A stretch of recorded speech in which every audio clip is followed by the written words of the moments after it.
The Philippine struggle for independence was not confined to Luzon. While Andres Bonifacio and Emilio Aguinaldo led uprisings in the north, the Visayas waged its own fight for freedom.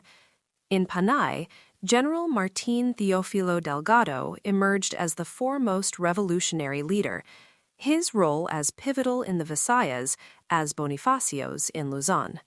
This regional movement culminated in the creation of the federal state of the Visayas, a bold experiment in self-rule that united Panay, Negros, and Bohol under a federated government aligned with the Malolos Republic, yet asserting autonomy. This federalist model reflected the archipelago's diversity and the Visayan elite's determination to shape their destiny, distinct from Aguinaldo's centralist vision in Luzon. The story of Iloilo's struggle for independence begins not in the halls of power, but in the town plaza of Santa Barbara on November 17, 1898.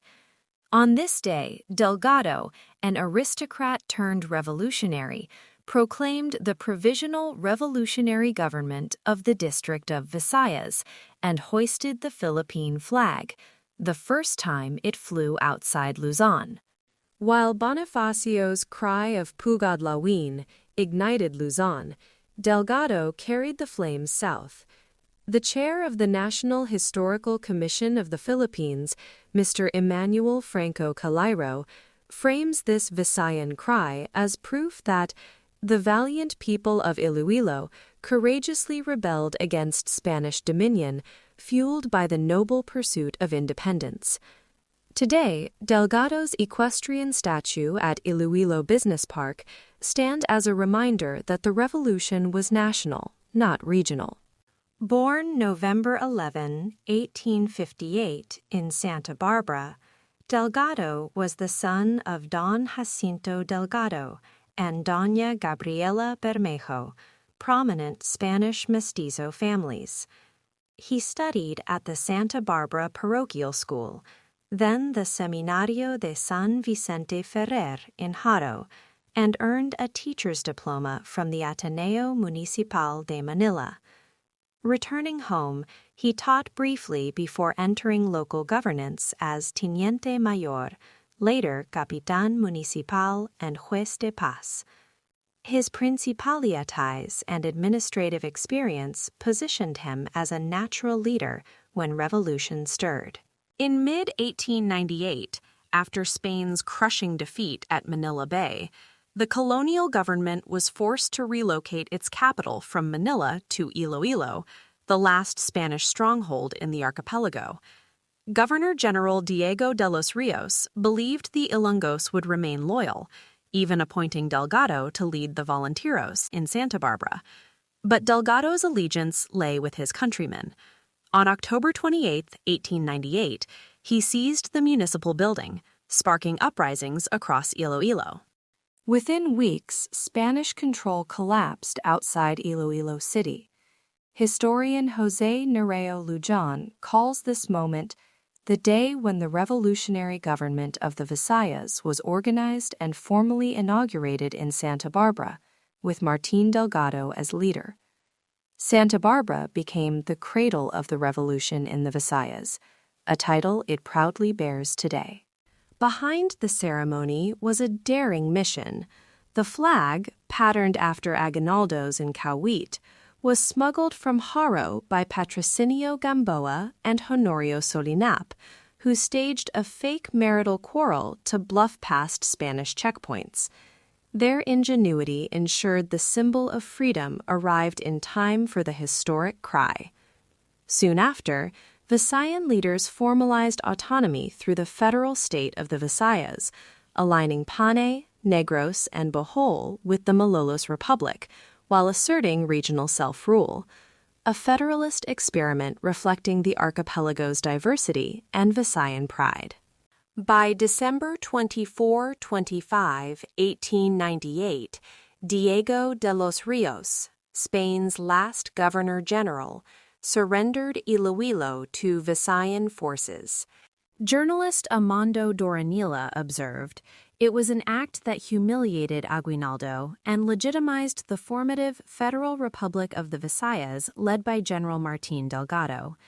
Aguinaldo had no hand in liberating Iloilo, undermining his image as sole liberator, and the Federalist model clashed with his centralist ambitions. For a brief moment, Panay tasted freedom under its own banner, but this experiment was short-lived. The Treaty of Paris had already transferred sovereignty to the United States, and by December 28th, American warships appeared off Iloilo's coast, heralding a new colonizer. The victory over Spain was short-lived.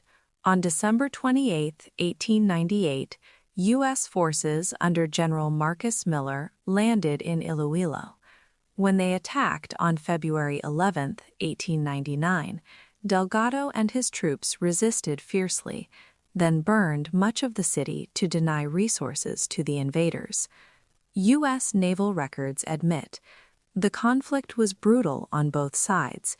U.S. forces at times burned villages and implemented reconcentration. Delgado shifted to guerrilla tactics, operating from the mountains with leaders like Adriano Hernandez and Quintin Salas. But attrition, famine, and civilian suffering mounted.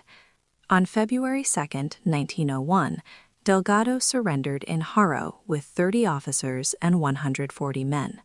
American commanders hailed him as the ablest leader in the Visayas, even as some compatriots saw his surrender as betrayal. U.S. authorities were impressed with Delgado's leadership, so they appointed him as Iloilo's first civil governor on April 11, 1901, and he later won the election for the same position in 1902. As governor, he focused on helping the province recover and adjust to new American rules. Some people believed he was guiding the province responsibly, while others felt he was giving in too easily. This disagreement reflected a bigger issue faced by many Filipinos at the time, whether cooperating with the Americans was betrayal or simply a way to survive. After completing his term as governor in 1904, Martín Delgado returned to Santa Barbara, Iloilo, where he spent the next 8 years working as the superintendent of a local leprosy sanitarium. This quiet public health role marked a dramatic shift from his years as a revolutionary leader and provincial official, but it reflected his continued commitment to serving his community. Years later, while seeking treatment for a skin condition and preparing to travel to the United States via Hong Kong, Delgado encountered the harsh reality of the American colonial health regime. Under Act No. 1711, passed in 1907, anyone suspected of having leprosy could be forcibly apprehended and isolated. When Delgado's ship attempted to return to the Philippines, authorities refused to let it dock and instead diverted him to Culion, then the world's largest leper colony, not as an administrator, but as a detained patient under compulsory segregation. Delgado spent almost 2 years in Culion, then known as the world's largest leper colony, and grimly nicknamed the Island of the Living Dead. It was there that he faced both declining health and complete isolation, until he died on November 12, 1918, just 1 day after his 60th birthday. Once a respected general and governor, he now found himself trapped by fear-driven policies and rigid bureaucracy. At that time, Culion was a place defined by strict quarantine and heavy stigma. Patients lived under constant supervision, their identities overshadowed by the disease they were suspected of carrying. For Delgado, who had built his life around leading people, uniting communities, and inspiring hope, the contrast was heartbreaking. The man who once commanded crowds and shaped history now lived among societies forgotten, his voice muted not by choice, but by policy. This loss was not only Delgado's own, it exposed the deeper human toll of colonial rule. Health regulations, enforced with the weight of authority, often prioritized control over compassion. For Delgado, the struggle he waged for his people did not conclude on the front lines, but within the confines of enforced isolation, where fear overshadowed empathy. His fate reminds us that even the most respected figures can be diminished, not by force of arms, but by systems unable or unwilling to see the person behind the diagnosis. For many years, the memory of Delgado's final chapter remained subdued.